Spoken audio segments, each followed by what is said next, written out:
Hello everyone, आज हम लोग बात करने वाले हैं अपने दो फाइनल ईयर के बच्चों से। ये अभी हैं और ये अनुज हैं। दोनों ही फाइनल ईयर में हैं, दोनों ही प्लेस्ड हैं। तो अभी इस समय लाइबल में हैं और इनका पैकेज अराउंड 13 LPA का है, 13.5 इनफैक्ट। और अनुज इस समय जोमोसो में है और इनका जो पैकेज है दैट इज़ अराउंड 7 LPA। तो दोनों ही हमारे कॉलेज के यूनाइटेड ग्रुप ऑफ इंस्टीट्यूशंस के बहुत ही होनहार बच्चे हैं।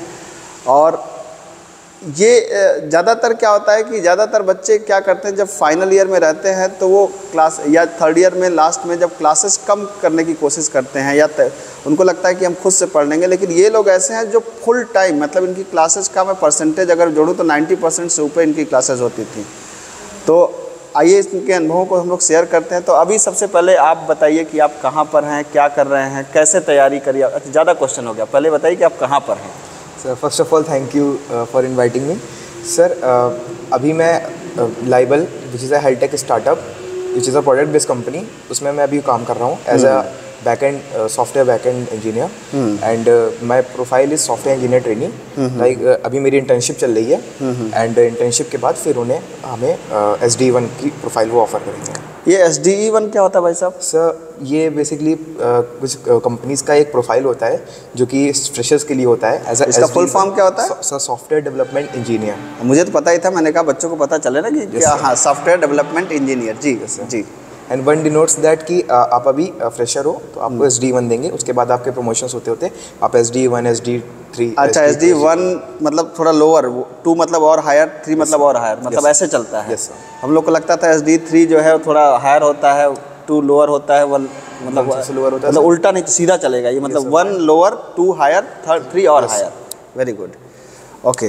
तो आप अच्छा ये पहले तो ये बताइए कि आपने तैयारी कैसे पर, क्योंकि 13.5 का पैकेज निकालना इतना आसान तो होता नहीं है। तो तैयारी का प्रोसेस कैसे रहा, किस तरीके से आपने तैयारी करी? सर मैं स्टार्ट करूँगा, पहले फर्स्ट ईयर से स्टार्ट करो। सर मैं अपने फर्स्ट ईयर से स्टार्ट करूँगा।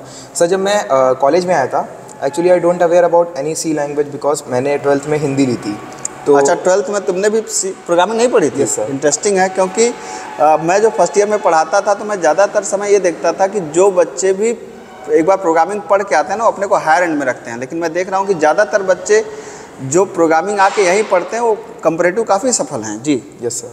सर मैंने फर्स्ट ईयर में जब मैं आया तो जब स्टार्टिंग में हमारी फैकल्टीज़ ने स्टार्ट किया सी पढ़ाना, तो मुझे स्टार्टिंग में नहीं समझ आता था कि हम इससे पढ़ क्यों रहे हैं। एक्चुअली हमारे पढ़ने का इसको रीज़न क्या है कि हम लैंग्वेजेस को पढ़ते ही क्यों हैं, हम कोड लिखते ही क्यों हैं, हमें ये एक मोटिवेशन नहीं मिलता। ये सच बताए थे, मुझे भी ऐसा साल भर तक नहीं समझ में आता था, क्योंकि हम लोग वर्ड में जाते थे, पावर पॉइंट में बढ़िया एनिमेट कर देते, उड़ा लेते थे, लगता था ये क्या पागलपन है, प्रिंटर फॉलो करने के लिए दुनिया भर का तमाशा कर रहे हैं, कुछ ऐसा ही। Yes sir. हाँ सर बट एक बार फिर उसके बाद हमें मेरी फैकल्टीज़ ने बताया कि एक्चुअली कहाँ कहाँ पे इसका स्कोप्स होते हैं एंड कैसे कैसे हम इसे फॉलो कर सकते हैं। तो सर हमें धीरे धीरे हमारा इसमें इंटरेस्ट स्टार्ट हुआ।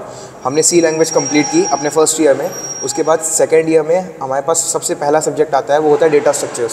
Sir data structures and DSA is a most important if अगर हम बात करते हैं प्लेसमेंट्स से रिलेटेड या फिर आप किसी भी तरीके की एग्जामिनेशंस के लिए जाते हैं तो DSA बहुत इंपॉर्टेंट होता है। सर DSA एक ऐसा कंटेंट है जो कि आपसे हर कंपनीज आपके इंटरव्यूज़ में पूछेगी ही पूछेगी। आप अगर हायर पैकेजेस के लिए जा रहे हैं या अब तो सर लोअर पैकेजेस में भी वो पूरी फोकस DSA पे ही करते हैं कि आपको बेसिक कंसेप्ट्स आते हैं या नहीं आते हैं। सबसे पहले मैंने DS करी।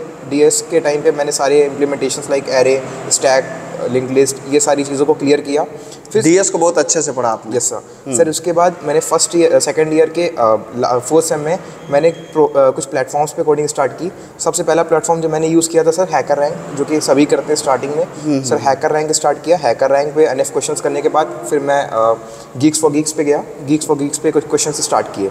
सर फिर जब मैं थर्ड ईयर में आया तो मुझे DSA सर डेटा एक सब्जेक्ट होता है, design and algorithms, design analysis of algorithms. Basically it is the super set of DS। सो उसमें एल्गोरिथम्स की बात होती है कि हम चीज़ों को कैसे ऑप्टिमाइज़ कर सकते हैं। ग्रेट। हाँ sir like dynamic programming and graphs की कुछ एक्स्ट्रा एल्गोरिथम्स होती हैं उसमें, बैक ट्रैकिंग एंड रिकर्शन पहले हम पढ़ते हैं, बट रिकर्शन की भी एक एक्सटेंडेड वर्जन होती है जो कि बैक ट्रैकिंग होती है। ये सारी चीज़ों को सर मैंने डा में पढ़ा। उसके बाद मैंने सर एक प्लेटफॉर्म होता है लीड कोड, उस पर कोडिंग स्टार्ट की एंड देन उसे कंटिन्यू किया अपने पूरे प्लेसमेंट प्रोसेस में, उसे ही फॉलो करता रहा। एंड सबसे पहले सर पैकेज मेरा लगा इन्फोसिस में, उसके बाद DSE के बाद फिर सब मैं लगातार मैंने कोडिंग को स्टॉप नहीं किया, मैं कंटिन्यूसली क्वेश्चंस को सॉल्व करता था। फिर कोक्यूब्स प्लेटफॉर्म के थ्रू मेरा सिलेक्शन हुआ लाइबल में।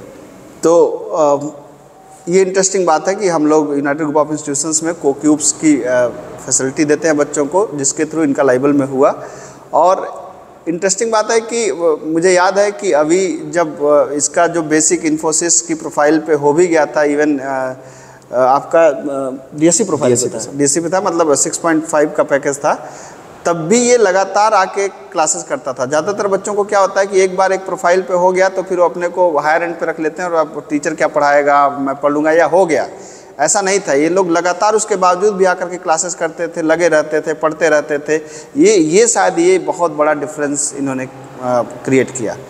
अब जैसे अभी मतलब ये बताओ कि जैसे अब आपका जो लाइबल में आप काम कर रहे हैं इस समय, जो इंटर्नशिप कर रहे हैं, उसमें क्या रोल है आपका? सर उसमें मैं बैकएंड इंजीनियर हूँ।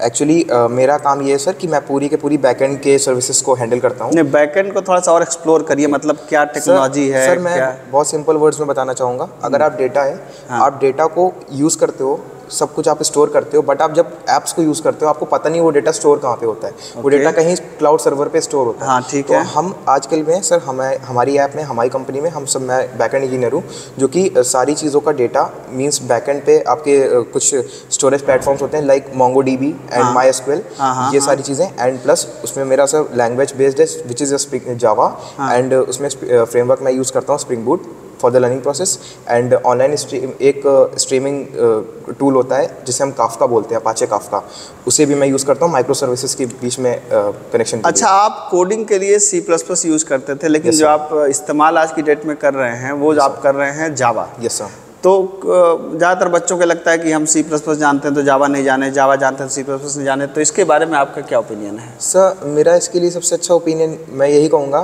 कि जब मैंने फर्स्ट ईयर में C पढ़ी थी तो मुझे लगता था कि C ठीक है, एक टाइम तक वो बहुत सही थी, बट जब मैं कुछ प्लेटफॉर्म्स पे गया क्वेश्चन सॉल्व करने के लिए तो उस पर C++ लोग प्रीफर बहुत ज़्यादा करते थे, क्योंकि सर जावा एक इंडस्ट्री लेवल लैंग्वेज है जिसमें कि अगर हम ढूंढने जाएंगे तो उसके अंदर डेप्थ बहुत ज़्यादा है। तो अगर हम C++ को पकड़ के चलते हैं तो C++ एक इंटरव्यू के माइंडसेट से वो बहुत अच्छी लैंग्वेज है, और DSA के भी लेवल से इसमें आजकल कुछ अच्छी लाइब्रेरीज आ गई हैं STL वगैरह, जो कि बहुत हेल्पफुल होती है जब आप कॉम्पिटिटिव प्रोग्रामिंग करते हो या फिर आप किसी भी ऑनलाइन प्लेटफॉर्म पे क्वेश्चंस को सॉल्व करते हो। तो मेजरली मेरा भी यही परसेप्शन रहता है कि अगर आप मान लो DSA की तैयारी कर रहे हैं, मतलब आप कंपनीज को प्लेसमेंट को क्रैक करने की बात कर रहे हैं, तो आप चाहे C++ चाहे पाइथन के साथ में जा सकते हैं, लेकिन जब इंडस्ट्री में आप जाते हैं तो वहाँ पे जावा का बोलबाला है, जावा को आप छोड़ नहीं सकते। लेकिन चूंकि DSA जहाँ तक बात आती है वहाँ के लिए C++ को नंबर 1 पे मैं ज़्यादातर रखता हूँ, पाइथन को भी आप यूज़ कर सकते हैं। तो ये दोनों में आपकी चॉइस है, जिसको आप करना चाहें कर सकते हैं। अब मैं अनुज से बात करना चाहूँगा। अनुज, तुम बताओ तुम्हारी कैसी तैयारी रही, किस तरीके से तुमने तैयारी करी? Thank you sir for giving me the opportunity to share my experience. Sir अगर मैं स्टार्टिंग से बात करूँ अपने फर्स्ट ईयर से, तो सर स्टार्टिंग में हम लोग को C पढ़ाया गया था, और सर मेरा भी सेम अभी की तरह मैंने भी हिंदी लिया था 12th में, तो मेरा भी कोई बैकग्राउंड नहीं था कंप्यूटर साइंस का। तो स्टार्टिंग में जब हमको C लैंग्वेज पढ़ाई जाती थी तो उसमें मुझे लॉजिक बिल्ड करने में सर बहुत प्रॉब्लम होती थी। तो मैं बहुत ट्राई करता था कि मेरी लॉजिक बिल्ड नहीं होती थी, कि मैं सबको देखकर सबके क्वेश्चन सॉल्व कराते, लेकिन मेरे लॉजिक बिल्ड नहीं होते थे। तो फैकल्टी मेंबर, यस सर, तो फैकल्टी मेंबर सर मेरी बहुत हेल्प की थी, कि मुझे गाइडेंस दी, कि प्रॉपर गाइडेंस दी, जिससे मेरे लॉजिक बिल्ड होने लगे हैं। उसके बाद जब मैं सेकेंड ईयर में आया तो हम लोग को DSA पढ़ाया गया था, डेटा स्ट्रक्चर। तो उसमें मैंने ये देखा कि C काफ़ी नहीं है डेटा स्ट्रक्चर के लिए, हमें एक और लैंग्वेज भी सीखनी पड़ेगी, एडवांस लैंग्वेज। तो वो मैंने C++ पे फिर मैं गया, तो मैं C++ की मैंने उसको सीखा, उस पर मैंने कोडिंग। थोड़ा सा मैं इसको यहाँ पे अनुज को करेक्ट करूँगा कि जैसे डेटा स्ट्रक्चर तक तो C ठीक है, लेकिन जैसे ही आप एल्गोरिथमिक प्रोग्रामिंग में जाएंगे तो आपको लगेगा C से सारे काम नहीं हो पाएंगे। यही था ना? यस सर, C से इसलिए मैंने सर C से C++ में मैंने मूव किया, और उससे मैंने कोडिंग DSA को पढ़ा, और सब प्रैक्टिस करने के लिए मैं hacker rank, leet code, GFG पे मैं ये सब सारे प्लेटफॉर्म पे मैंने प्रैक्टिस की थी डेटा स्ट्रक्चर के लिए। उसके बाद लॉकडाउन के टाइम पे हम लोग को बूट कैंप प्रोवाइड किया गया था, जिसके हेल्प से हम लोग डेटा स्ट्रक्चर में और हम लोग की और उसमें अच्छे से हम लोग प्रैक्टिस कर सके डेटा स्ट्रक्चर के लिए। और उसमें हम लोग को मिनी प्रोजेक्ट भी सर बनाए थे वेब डेवलपमेंट पे, तो जिससे कि हम लोग को डेवलपमेंट की भी नॉलेज अच्छी खासी हो हाँ, गई। मतलब वही बात है कि जो मैं बार बार कहता हूँ कि आपने DSA की भी तैयारी करी और एक छोटा सा प्रोजेक्ट भी डेवलप किया। यस सर, जिससे कि हमको टेक्नोलॉजी की भी नॉलेज रहेगी। इन फ्यूचर अगर किसी भी ऑर्गेनाइजेशन में हम लोग जाते हैं तो वहाँ पे हम लोग को जनरली प्रोजेक्ट्स के बारे में इंटरव्यू में ज़्यादा क्वेश्चन होता है कि आपने अपने बीटेक के टाइम पे कौन कौन प्रोजेक्ट्स पे काम किया है, किसी टेक्नोलॉजी पे काम आप किया है। देख सकते हैं फिर वही बात हो रही है कि अगर आप जब भी कहीं इंटरव्यू देने जाएंगे तो जो बात की शुरुआत होगी वो आपके प्रोजेक्ट से होगी। तो अगर आपके हाथ में एक आध दो प्रोजेक्ट हैं तो इसका मतलब आपके पास बात करने को कुछ है, अदरवाइज फिर आप फंसते चले जाएंगे। Yes sir. तो सर मैंने mini project sir web development बनाया था। उसके बाद सर जब मैं थर्ड ईयर में आया तो सर उसमें यहाँ पे हम लोग को एक प्लेसमेंट की ट्रेनिंग के लिए प्रॉपर गाइडेंस मिली थी, जिसमें हम लोग ने DSA को इन डेप्थ एडवांस में हम लोग गए थे, डेटा स्ट्रक्चर में सीखे थे, जिसमें डायनेमिक प्रोग्रामिंग और बहुत सारे कॉन्सेप्ट को क्लियर कराया गया, जिससे हम लोग अच्छी कंपनी में इंटरव्यू क्रैक कर सके सर। Great great. तो इसका मतलब जो हम लोग बूट कैंप ऑर्गेनाइज कराते हैं आप उसकी बात कर रहे हैं? Yes sir. तो बहुत अच्छी बात है। अच्छा, आप जहाँ पे काम कर रहे हैं वहाँ पे आपकी प्रोफाइल क्या है? सर मैं इस समय सर वहाँ पे इंटर्न हूँ। आप मेरी प्रोफाइल इस समय फुल स्टैक डेवलपमेंट पे है। ओके। तो इसमें इस समय सर मैं अभी रिएक्ट पे काम कर रहा हूँ बेसिकली। रिएक्ट पे काम कर रहे हैं सर। आप सर बैकएंड में हम लोग को Node.js सिखाया जाएगा। ओके। तो सो डैट कि अगर हम लोग कभी भी कोई भी प्रोजेक्ट हम लोग को मिले, चाहे वो टेस्टिंग के रिलेटेड हो, बैकएंड के रिलेटेड हो, फ्रंट एंड रिलेटेड हो, तो उसमें हम लोग एक अच्छा परफॉर्म कर सकें उस प्रोजेक्ट के लिए, इसलिए हम लोग को फुल स्टैक डेवलपर तैयार किया जा रहा है। अगर मान लीजिए कोई बच्चा थर्ड ईयर का है या सेकंड ईयर का है, वो रिएक्ट सीखना चाहे, एंगुलर सीखना चाहे, तो उससे पहले से क्या क्या आना चाहिए, आपको क्या लगता है? सर पहले से अगर देखा जाए तो पहली बात तो उसको सर जावा आनी चाहिए, जावा बहुत इंपॉर्टेंट है। And sir Java script sir. उसके बाद सर हमारी कंपनी इस समय सर जावा स्क्रिप्ट का सुपर सेट होता है type script. Okay, type script. Yes sir. हाँ। तो सर इस समय मैं रिएक्ट विद टाइप स्क्रिप्ट पे सर मैं काम कर रहा हूँ। तो अगर आप जावा स्क्रिप्ट में अगर आपका हाथ सेट है, अगर आप जावा स्क्रिप्ट आपको लैंग्वेज अच्छे से समझ में आती है, तो आपको ज़्यादा टाइम नहीं लग रहा टाइप स्क्रिप्ट में स्विच करने के लिए। हाँ, जैसे जावा स्क्रिप्ट का ज़्यादातर दखल वेब पे है, लेकिन टाइप स्क्रिप्ट विंडोज़ पे भी कंसोल प्रोग्रामिंग भी करती है। Yes sir. तो सर टाइप स्क्रिप्ट इससे क्या है कि आप वो थोड़ा एडवांस वर्जन हो गया जावा स्क्रिप्ट का, तो इसलिए सर हम लोग को टाइप स्क्रिप्ट यूज़ किया जाती है। लेकिन अगर आपको जावा स्क्रिप्ट आती है तो आप रिएक्ट पे और Node.js में अच्छा परफॉर्म कर सकते हैं। मतलब अगर जावा स्क्रिप्ट इज द बेस है सर, बेस है। Yes sir. ओके, बहुत अच्छी बात है। तो आप लोग अपने जूनियर्स को कुछ मैसेज देना चाहेंगे कि कैसे वो तैयारी करें? ये सर मैं यही कहना चाहूँगा कि हार्ड वर्क सर बहुत ज़रूरी है। स्टार्टिंग में क्या होता है, अगर किसी का कंप्यूटर साइंस बैकग्राउंड नहीं है तो सर स्टार्टिंग में ही हम लोग का होप खत्म हो जाती है। सब में जब लॉजिक बिल्ड नहीं होता है सर, उस टाइम पे क्या होता है कि अब मुझसे नहीं हो पाएगा। लेकिन उस टाइम पर अगर किसी ने हार मान दी तो फिर सर ये तो पॉसिबल फिर नहीं हो पाएगा। सर उस टाइम में मैंने हार नहीं मारी, मैंने ये सोचा कि नहीं मैं गिव अप नहीं करूँगा, मैं ट्राई करूँगा जब तक मेरे लॉजिक बिल्ड नहीं हो जाते सर। तो इसलिए सर गिव अप नहीं करना है और ट्राई करते रहना है और आपको लैंग्वेज ज़रूर समझ में आएगी। ओके। अभी आपका कोई मैसेज अपने जूनियर्स के लिए? Yes sir, being a consistent that is what important sir. Consistency ये तो मैं कहूँगा, जो अभी कहना चाह रहे हैं कंसिस्टेंसी, मतलब ऐसा नहीं कि आज जोश में है तो बहुत कर लिया, कल जोश ख़त्म हो गया। तो कंसिस्टेंसी एक बहुत बड़ा है जो आपको डिफरेंस क्रिएट करती है। बहुत ही इंपॉर्टेंट बात आपने कही जी। यस सर, डेली अगर आप एक दिन में 10 क्वेश्चन सॉल्व कर रहे हो, फिर एक हफ्ते क्वेश्चन को सॉल्व नहीं कर रहे हो, उसका कोई मतलब उसका कोई सेंस नहीं बनता है।